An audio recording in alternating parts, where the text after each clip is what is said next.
تخوا في غمض صبي وشان بها يا اخوا بتنا بحشتو لما باشر ما اخواي قوري بيواني باخذ بانو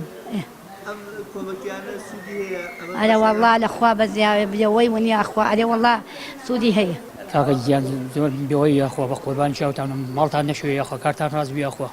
قال برايكم دنك ابو امشلاني دم فقير وهجار بقربان شاوتان بيوي اخوا واقكم هو في عمر كارتان راس بي اخوا يموكو انجمني قضاء شهر زول صالانه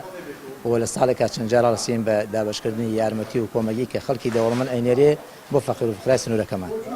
ئێمە ئەمڕۆ شەستاین بە دابشکردنی ئەو خواردنەوە ئەو کۆمەکی کە خەڵکی دەوڵەمەند هێنایەتی بۆ سنوورەکەمان و ئێمەش دوانیمان تەوزیعەکەین لە ڕاستیە هیچی ئێمەش ئەوەیە ڕاستی ئیشی موسڵمان ئەوەیە کە هاوکاری و یارمەتی لە خەڵکی دەوڵەمەند وەربگرێ بیدا بە خەڵکی فەقیر و فقرای منتیقەکەمان ئێمە وەکو خۆمان وەکو برایانی ئەنجومان وەکو خەڵکی منطقه كمان خلقي الله بجي تازه هيز زور سپاسی حاجی عثمانی موانیم بکەین کە